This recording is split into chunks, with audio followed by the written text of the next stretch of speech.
I was falsely accused of poisoning my entire neighborhood. Let's talk about it. So, I made paint out of uranium, and now, according to TikTok, I am a supervillain who single-handedly created multiple Superfund sites, poisoned the water supply of an entire zip code, and probably kickstarted the next apocalypse. But here's the thing, what actually happened versus what went viral?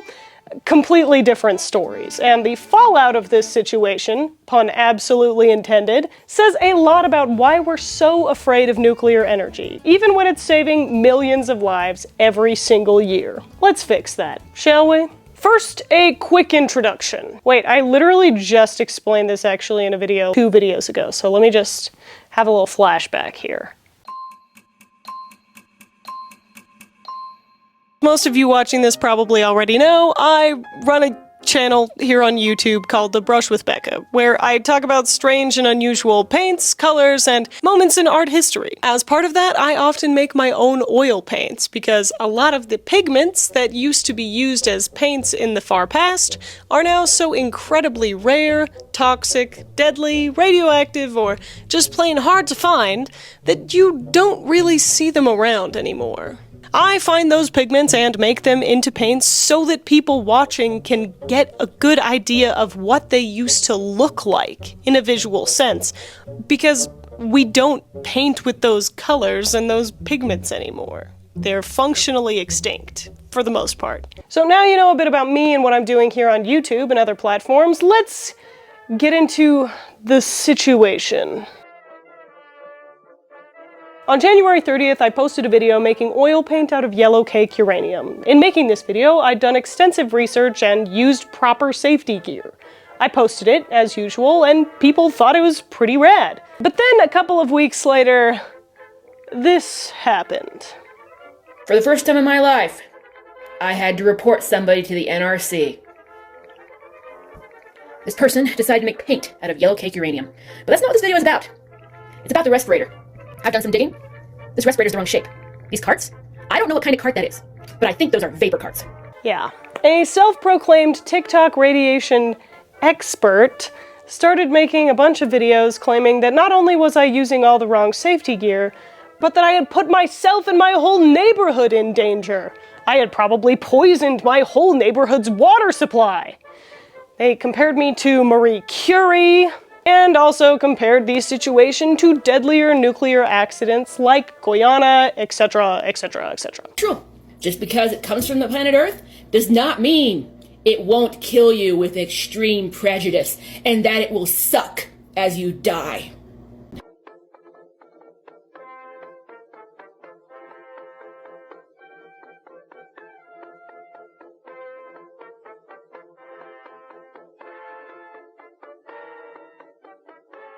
Well, that was fast.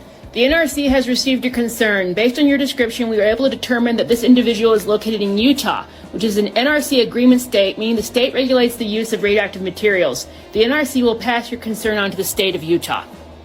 I sent an email late last night. They got back to me today, and they found out where she lived. It was that fast. Okay, Utah. Balls in your court. Essentially, these videos claim that I was guilty of criminal negligence that would result in me and possibly my entire neighborhood being doomed to radioactive Armageddon. Ah yes, the classic art history YouTuber to eco-terrorist pipeline.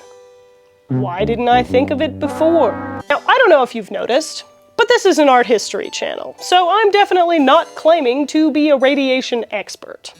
But something about these videos seemed kind of off. This creator claimed that they were only posting them with the public's safety in mind, but a lot of the claims they were making seemed like they were meant to spread fear and paranoia and just sensationalize the situation, rather than actually provide accurate information or educate their viewers. Despite the fact that they claimed they were an expert, they didn't show us any valid documentation that they were qualified to be advising the public on radiation safety. What was even more troubling, though, was that they claimed to have reached out to me personally before reporting me or posting a bunch of videos about the situation, but they didn't.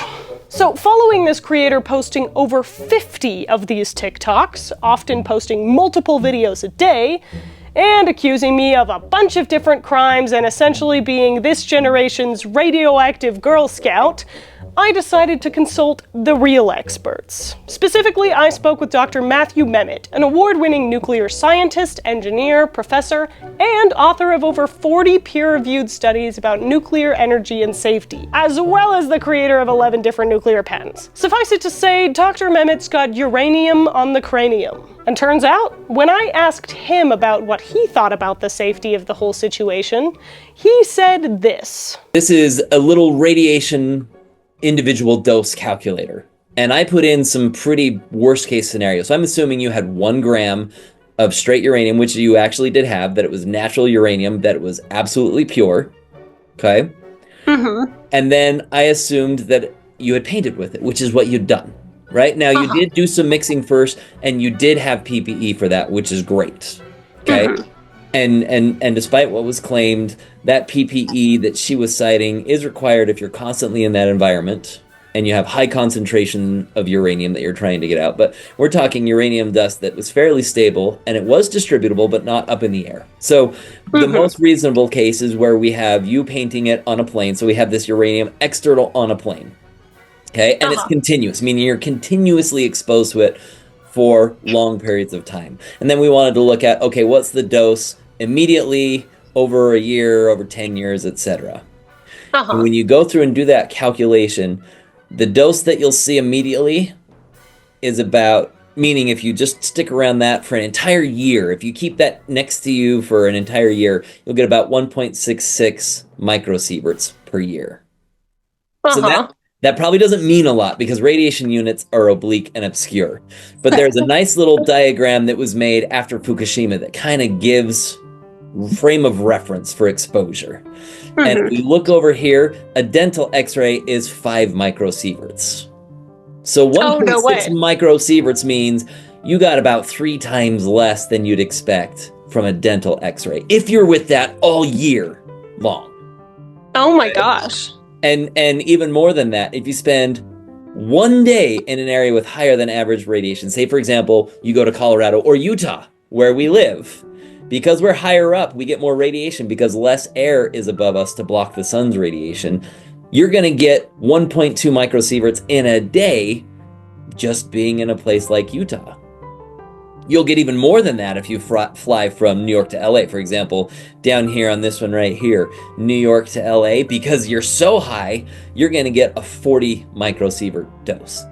Whoa. So to say that you are risking the public by having this, that's saying that assuming somebody else, it's constantly around your painted uranium surface for an entire year, they're gonna get about the same dose as spending 1 day in a higher elevation location.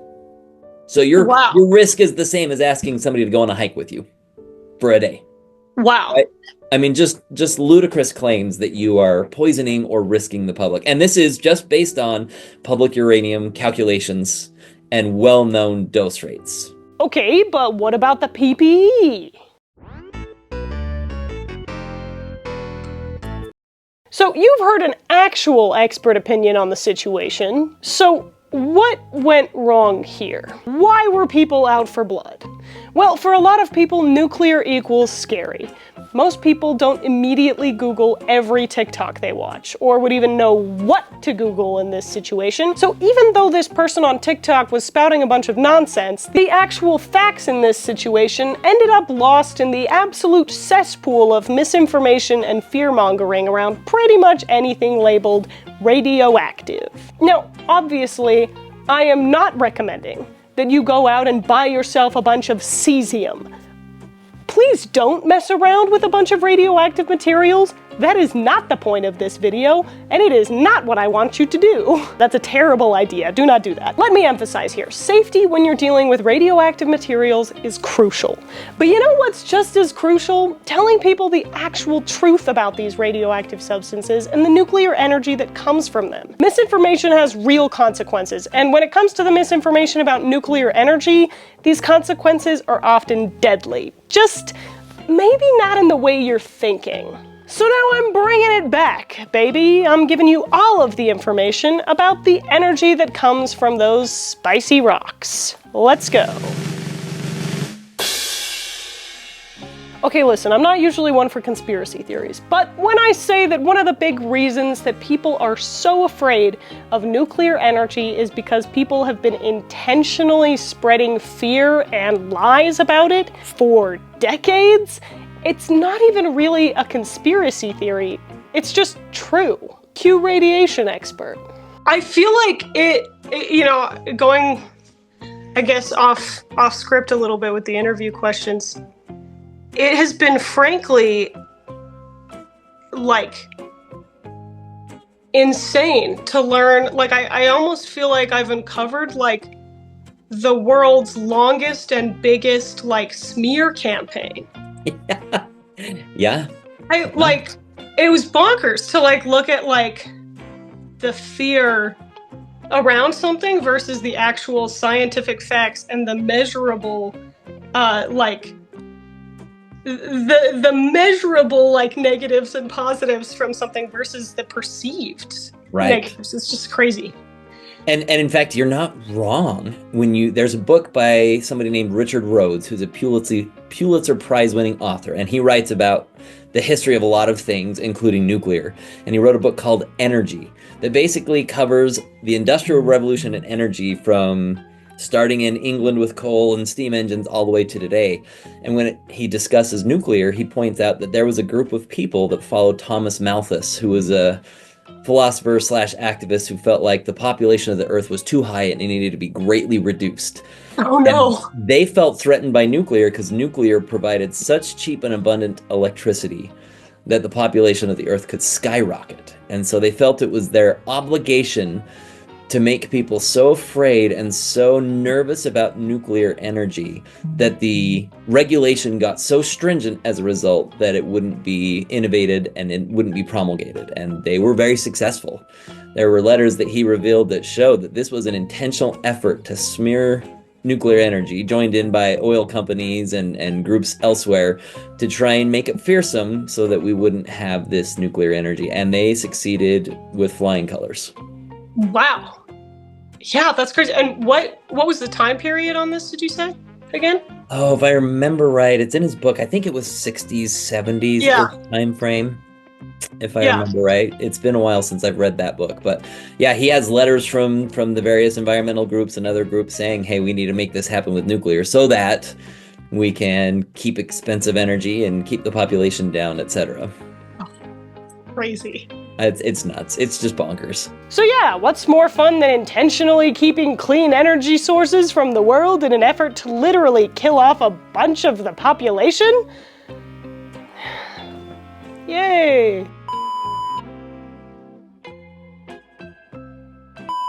But you know what people aren't telling you about nuclear energy? In a study done by NASA in 2013, they calculated that nuclear power had already prevented around 1.84 million air pollution-related deaths that would have resulted from fossil fuel burning. And that in the next 25 years, nuclear power could additionally prevent up to 7 million more, just from preventing premature deaths caused by air pollution. Okay, but here's where you might say, Becca, how many lives is that nuclear energy costing us in return? Surely nuclear energy has killed an inordinate amount of people, right? Right? Let's see what Dr. Memmott has to say. This is my favorite graph, and it's been remade several times by very reputable sources, where people actually account for, considering all accidents, air pollution, beginning to end, cradle to grave impact of different kinds of energy. All electricity is risky, right? Just like everything that we do, all kinds of activities have some kind of risk. Driving your car has some kind of risk. So these people put together the number of deaths per terawatt hour per year from the various electricity production sources.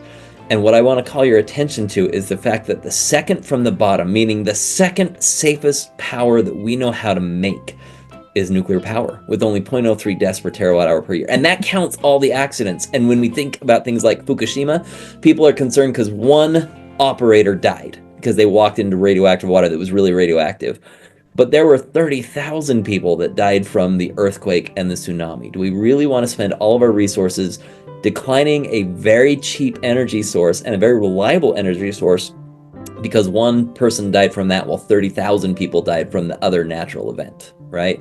And Yeah. so when we want the safest power ever, we really are talking nuclear and solar. Yeah. The difference is nuclear produces 20% of the electricity needs in the US, while solar is not nearly that high yet. And remember how I said green? Yeah, since nuclear energy doesn't produce carbon emissions, using it quite literally helps keep the air cleaner. How clean, you might ask? Well, because of nuclear power, the emissions that the US avoided in 2023 that would have come from fossil fuels are the equivalent to the lifetime emission and absorption of 114.8 million trees planted, 151.9 million tons of waste recycled instead of landfilled, CO2 sequestered by nearly 510 million acres of US forests, or the energy equivalent of 2.4 million rail cars of coal burned. And that's just in 2023, folks. So that's super cool, but I can already hear the comments. Is nuclear energy really worth it? What about the lives lost in nuclear disasters? Well, in the over 70 years we've had with nuclear power, with a total of 667 nuclear power plants that have ever operated, only 3 major accidents have taken place. And using the official internationally recognized death statistics for 3 Mile Island, Chernobyl, and Fukushima, the combined deaths from the 3 major nuclear accidents is 32 people. But let's say we are to take that really conservative estimate of around 3,000 to 5,000 people who have ever had their lives shortened or lost by nuclear power.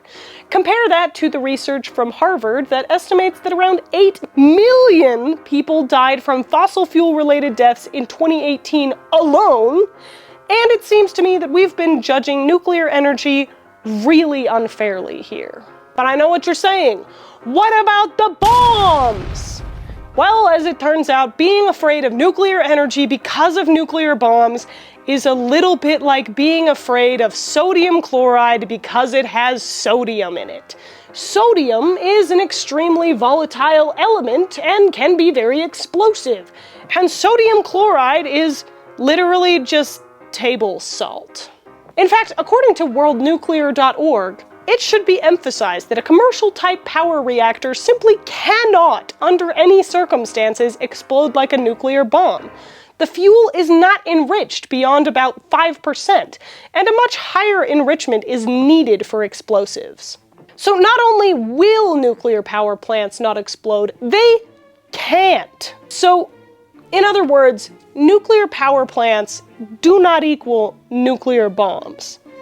And honestly, we haven't seen a lot of correlations between these two at all. Okay, but what about the cancer? Radiation and nuclear energy causes tons of cancer, right? Well, actually, chances are that you or someone in your direct family has probably benefited from radioactive isotopes in a medical setting way more than they've ever been hurt by them. 1 in 3 hospital patients receives nuclear medicine in the form of things like cancer treatments and heart scans. Again, let's see what Dr. Memmott has to say. One area that's not even related to energy is medical isotopes. Anybody that wants to get an image of their brain, of their heart, of their cardiovascular system, it is nuclear isotopes that make that happen. And those nuclear isotopes, which derive from Moly-99, which only comes from fission of uranium, that's a necessity. 20 million procedures a year use that stuff in hospitals. If we didn't have nuclear power, we wouldn't have that medicine, and you wouldn't have the diagnostics you need to know what's wrong with you. And so even things like medicine are misunderstood benefit of nuclear power that make the world so much better. So again, if we take into account all of the facts we have available, it's pretty easy to conclude that nuclear energy has helped infinitely more people than it has ever hurt. Now, naturally, I'm not trying to say that there's absolutely no dangers associated with nuclear energy or with radioactive materials. Please don't go and buy a bunch of cesium or plutonium. That is bad idea. But what I'm trying to say is that the constant fear-mongering and misinformation around nuclear energy shouldn't keep us from making decisions that make the world a better and safer place for everyone around us. Nuclear energy has prevented millions of deaths in the last 70 years, and it has the ability to prevent exponentially more if we let it. But in order to do that, as cheesy as this sounds, we have to rely on facts, not fear. So yeah, did I use clickbait internet nonsense to make you learn about nuclear energy? Yep. Do I regret it? No. This started with me making paint out of uranium, but I hope it ends with us all realizing, for the millionth time, just how important fact-checking is. Actually, speaking of which, don't take my word for it when it comes to all this nuclear energy stuff. I've linked all of these studies below, along with the information to organizations like the International Atomic Energy Agency, the World Nuclear Association, and the American Nuclear Society. Thanks so much to all of my patrons for allowing me to make content like this. If you would like to support me in making more videos like this, especially about art history, my Patreon is in the link below.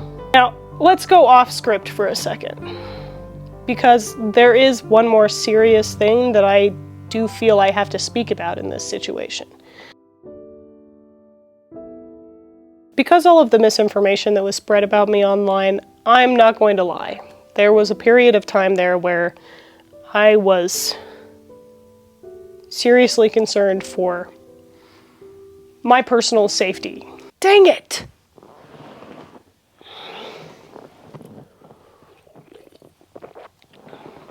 But I want you to know, if you're watching this, that the truth finds its way out there, whether you want it to or not. Sorry guys, I swore I wouldn't cry in this video.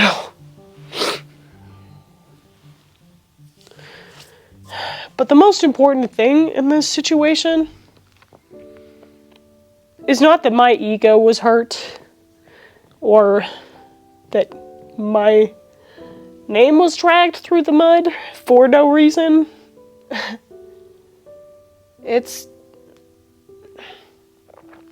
because I don't want the future generation to suffer because of someone else's misinformation and fear-mongering. So I hope if you see this video, you know that I'm not going to stop. And I'm gonna continue to provide you with art history content. But thankfully, with help from lawyers and the police department and a lot of really kind people here, I feel a lot safer in this situation. I'm not stopping, I'm not going anywhere, and I'm not giving up. I wanted to take a second to thank everyone that supported me, to thank the hundreds of people who commented their support throughout this situation. It was a relief to know that I had law enforcement and the experts on my side, but it was almost as much of a relief just to know that you guys were on my side in this situation. Thank you guys. It meant a lot to me to know that there are still good people out there, and there are a lot of good people. And no matter how much misinformation gets spread on the internet, there are always going to be people who are out there telling the truth and sharing the facts. And with that, I will see you next week.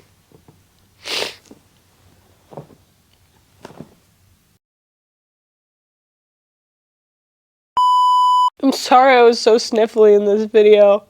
I've had a really bad head cold, but I had to film it anyway. That's probably why I was crying so much. Bye-bye, guys.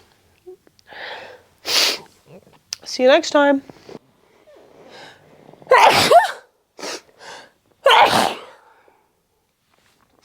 I'm sorry, guys. I got a head cold. I'm trying my best.